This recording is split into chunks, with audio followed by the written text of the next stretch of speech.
Hey, welcome back. This is episode 31 of the Salesforce Architect Playbook. Today, Salesforce Event Relay and AWS EventBridge Architecture Masterclass. Building enterprise high-throughput bidirectional event meshes without middleware. Let's get into it.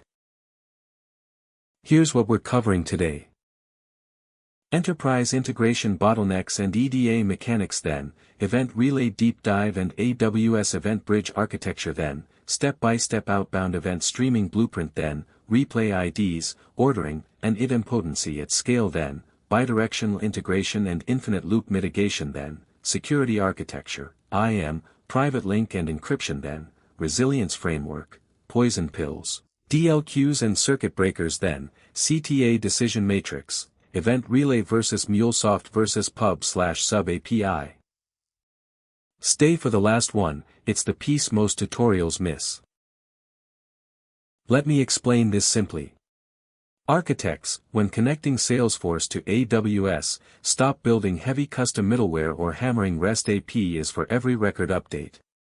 Today, we are unpacking Salesforce Event Relay and AWS EventBridge to construct an enterprise, zero-code, real-time event mesh. I was actually about to design an Apex callout trigger pushing updates to an Amazon SQS endpoint. How does Event Relay handle governor limits, authentication, and event ordering natively without Apex? Welcome back, architects. When scaling enterprise integration patterns between Salesforce and cloud providers like AWS, traditional HTTP callouts or REST polling engines quickly collapse under high transaction volumes. Imagine a financial institution processing 2 million transaction updates daily. Firing a direct Apex HTTP callout on every record update consumes governor limits, risks hitting concurrent callout thresholds, and tightly couples Salesforce execution threads to third-party server availability. Middleware solutions like MuleSoft or Kafka add significant operational cost and infrastructure complexity if all you need is low latency, event-driven streaming. Relying on polling APIs introduces latency gaps, and heavy API quota consumption, while point-to-point webhook setups suffer from network blips and lack out-of-the-box replay capabilities. This is where modern event-driven architecture, EDA, steps in to decouple your core CRM from downstream cloud microservices. Event Relay for AWS EventBridge solves this exact bottleneck by natively bridging Salesforce event channels directly into AWS without writing a single line of middleware code. By shifting from synchronous request-response models to asynchronous event streaming, enterprise systems eliminate point-to-point dependencies, achieve sub-second event distribution, and protect governor limits. Throughout this deep dive, we will analyze how to design, secure, and scale this integration to handle millions of real-time events seamlessly. To master Event Relay, you must first understand how Salesforce's internal event fabric maps directly to AWS EventBridge resources. At its core, Event Relay leverages gRPC streaming under the hood to capture Salesforce platform events, and change data capture, CDC, signals directly from the event bus. Instead of forcing you to build custom pub/sub API client adapters or maintain heavy middleware listeners, Salesforce establishes a native, managed subscription pipeline to your designated AWS region. When an event fires in Salesforce, the Event Relay engine extracts the payload, wraps it in Cloud Event Standard formatting, and pushes it asynchronously to an AWS EventBridge partner event bus. This zero-code pipe ensures that events are delivered without consuming Salesforce API limits or impacting the user's primary transaction execution thread. On the AWS side, EventBridge acts as a universal event router, using declarative event rules to filter, transform, and route events to over 20 AWS target services like Lambda, SQS, Kinesis, or DynamoDB. However, a common architectural anti-pattern is assuming Event Relay replaces full enterprise service buses. It is strictly a unidirectional, publish-subscribe streaming conduit. Understanding these underlying mechanics allows architects to design scalable event meshes while keeping infrastructure footprint and cost minimal. Let's analyze the end-to-end CTA architectural blueprint for streaming events from Salesforce to AWS EventBridge. When a field on an account or custom object changes, a change data capture event or custom platform event is generated within Salesforce's internal event bus. The event relay configuration, defined via metadata API as an event relay config record, binds this specific event channel to a named credential pointing to your AWS EventBridge service endpoint. Notice that the authentication flow relies on AWS IAM role delegation and temporary STS credentials, avoiding hard-coded secrets. Once activated, the relay engine continuously consumes events from the Salesforce event bus using the current replay ID, streaming them across secure AWS infrastructure. Upon reaching AWS EventBridge, the partner event bus receives the payload in a JSON Cloud Events envelope containing system metadata like replay ID, change type, and entity name.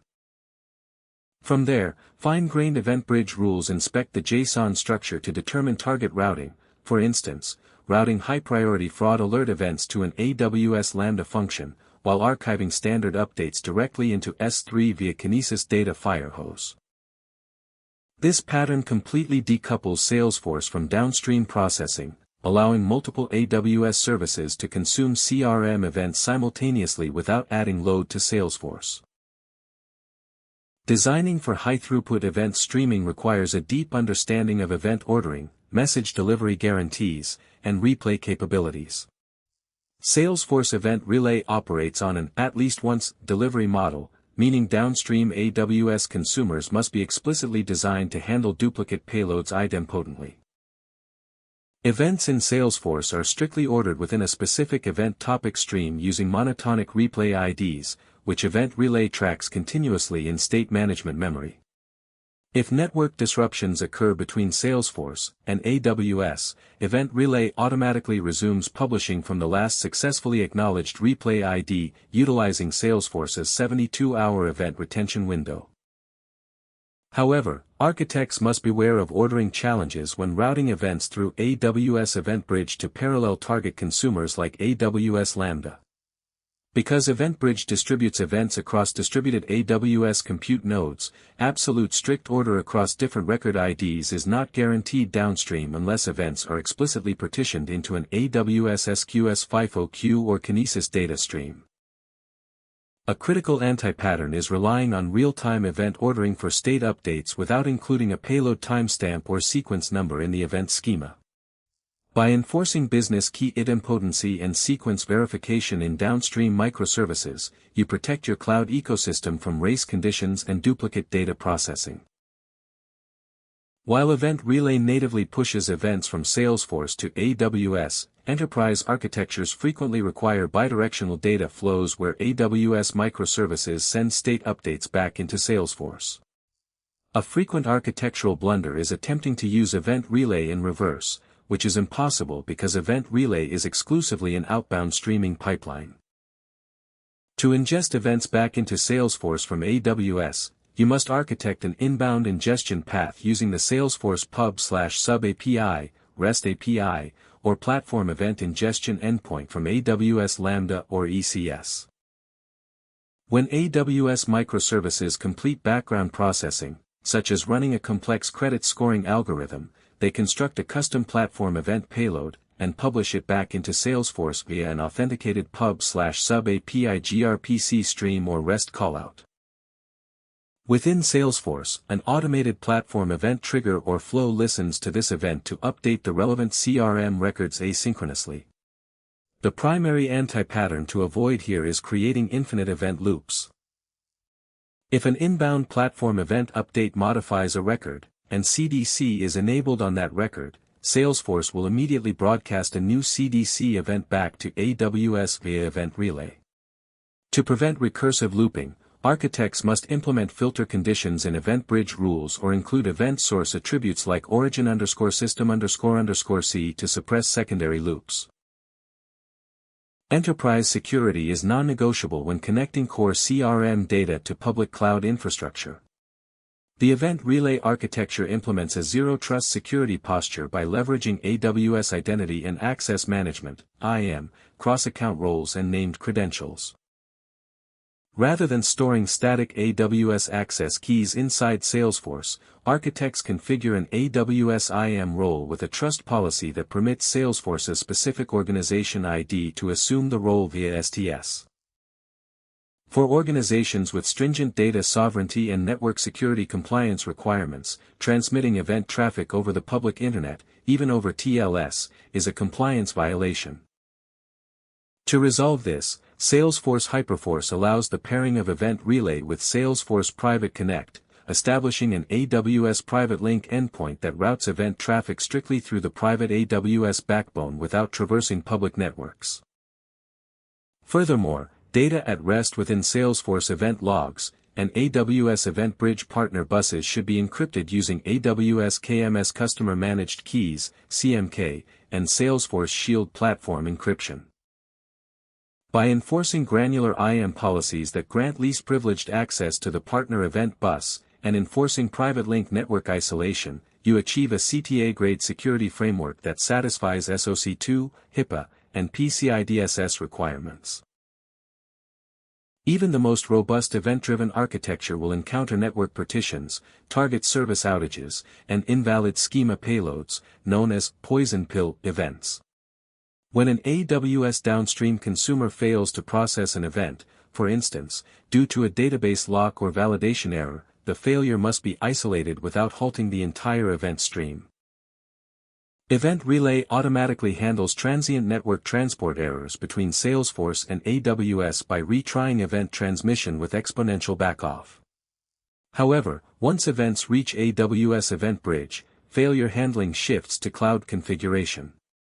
Architects must configure dead letter queues, DLQ, using AWS SQS on both EventBridge rules and downstream targets like AWS Lambda. If a Lambda consumer exhausts its maximum retry attempts, the failed event along with execution metadata is automatically routed to the SQS DLQ for inspection and manual redrive. Additionally, architects must implement the circuit breaker pattern within Salesforce. When publishing events, if downstream processing is completely degraded, publishing can be paused dynamically to prevent event log bloat. Never allow unhandled exceptions in downstream AWS consumers to silently drop events, and always maintain an operational monitoring framework using Amazon CloudWatch logs and Salesforce pub/substatus metrics. To wrap up our masterclass, let's establish a clear architectural decision matrix for choosing between Event Relay, MuleSoft ESB, and custom pub/sub API integrations. Choose Event Relay. When your primary destination is AWS, you require sub-second streaming latency, and you want zero-code, fully managed infrastructure that does not consume Salesforce REST API limits. It is the optimal blueprint for real-time AWS offloading, data lake ingestion, and asynchronous microservice notification. Choose MuleSoft or an enterprise service bus, when your integration landscape spans multi-cloud environments, requires complex enterprise data transformations, protocol bridging, such as SOAP to GraphQL, or complex orchestration across dozens of non-AWS endpoints. Choose the custom pub/sub API or gRPC client, when building bespoke external application consumers in languages like Python, Java, or Go running on-premise or in non-AWS clouds like Azure or GCP, where native event relay adapters are not available. By carefully weighing development velocity, infrastructure maintenance, licensing costs, and ecosystem alignment, you can confidently defend your integration architecture in a CTA board review or enterprise governance committee. Alright, let's wrap up. Here are the key things to remember. Event Relay delivers a zero-code, real-time streaming bridge from Salesforce to AWS EventBridge without burning daily API quotas. Downstream AWS microservices must process events idempotently using business keys due to Event Relay's at least once delivery model. Prevent infinite recursive event loops in bidirectional patterns by applying EventBridge metadata rules to filter origin updates. Secure event streams using IAM cross-account role assumption paired with Salesforce Private Connect for AWS PrivateLink isolation. If this helped, hit like, it really helps the channel. Next up, Salesforce Architect Playbook EP32, Salesforce Multi-Region Data Sovereignty Architecture, Hyperforce Data Residency and Cross-Border Compliance Blueprint. See you tomorrow.